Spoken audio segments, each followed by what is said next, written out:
Imaginez le bip discret d'une montre au poignet d'un client. Que fait cette donnée pour votre soin? Allez, on y va. Commençons par ça. Bonjour, je suis Élise Cantara. Intention, information. Nous allons parler en pragmatisme. Comment utiliser montres, smart rings et capteurs sans transformer la séance en surveillance. Je suis Le Bon Soin, coach santé bien-être. Petite précision importante avant de commencer. Ceci n'est pas un avis médical ni juridique. Ce sont des pratiques opérationnelles pensées pour la relation et la sécurité. Prêt à entrer dans le concret? Pourquoi cadrer les capteurs protège la relation? D'un côté, les données offrent des repères objectifs, fréquence cardiaque, HRV, rythme respiratoire, mouvement, qui peuvent enrichir l'observation clinique.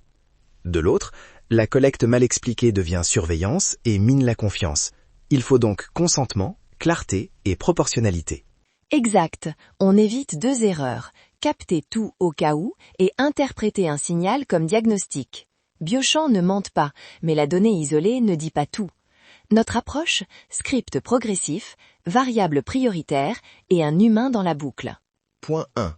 Consentement progressif. Proposez toujours des options claires au client. Capture snapshot, un relevé ponctuel pendant la séance, ou capture continue avec durée limitée. Lisez une phrase simple, concise et enregistrez le choix horodaté. Exemple de script court à lire.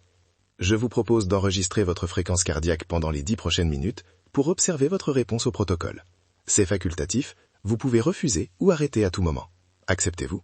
Ajoutez la précision technique mais simple. Que capture-t-on, où c'est stocké et combien de temps? Par exemple, nous capturons la fréquence cardiaque et la variabilité cardiaque. Ces données sont chiffrées et conservées 14 jours pour la revue, puis supprimées sauf accord contraire. Et n'oubliez pas la preuve, une trace horodatée de l'accord. Transition. Maintenant, quelle variable prioriser pour rester utile sans surcharger? Point 2. Indicateurs prioritaires et seuils opérationnels. Priorisez 4 signaux. Fréquence cardiaque, FC, variabilité de la fréquence cardiaque, HRV, fréquence respiratoire, RR, et activité, mouvement. Utilisez la donnée comme signal de triage, pas diagnostic. Exemple opérationnel conservateur, alertez si la FC augmente de plus de 30 battements par minute au-dessus du niveau de repos habituel pour ce client, ou si la HRV chute de 30% par rapport à la ligne de base. Pour la respiration, une hausse soutenue de la fréquence respiratoire de plus de 25% peut déclencher vérification. Très important. On explique cela au client.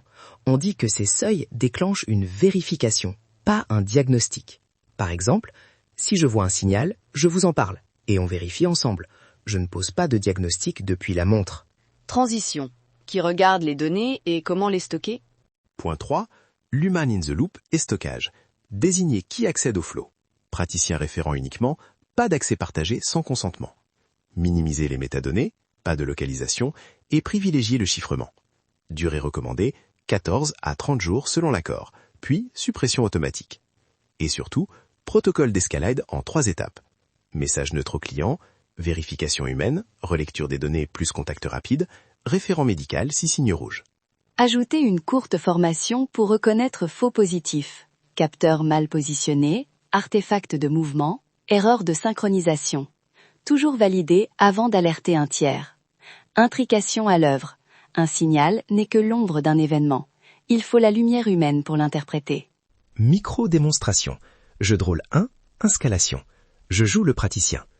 Bonjour, souhaitez-vous que j'active la capture snapshot pour observer votre réponse pendant l'exercice de respiration? Si oui, je vais lancer l'enregistrement pour 10 minutes. C'est chiffré et supprimé sous 14 jours. Vous pouvez arrêter à tout moment. Je joue le client. D'accord, j'accepte pour 10 minutes. Vous lancez, puis 10 minutes plus tard, la montre bip et la HRV chute de 35%. Réaction? Message standard au client. Je constate une variation importante sur votre HRV. Rien ne permet de conclure à un problème médical immédiatement, mais je voudrais vérifier avec vous. Comment vous sentez-vous?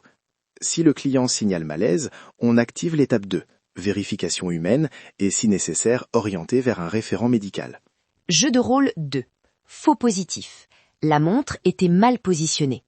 Après vérification humaine, signal classé artefact. Message au client. La lecture semble liée au positionnement du capteur. Tout va bien. Je note l'incident et on recalibre si vous voulez continuer. Voilà comment éviter l'alarme inutile. DKW pratique. 3 règles simples. 1. Consentir explicitement et horodater. 2.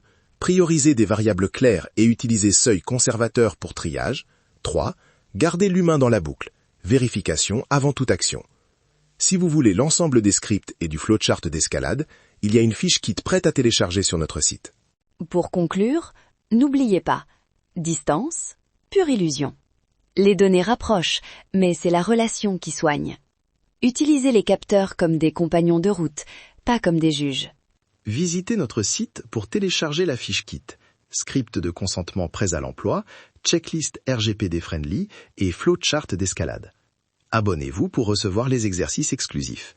Restez curieux et surtout, gardez l'humain au centre.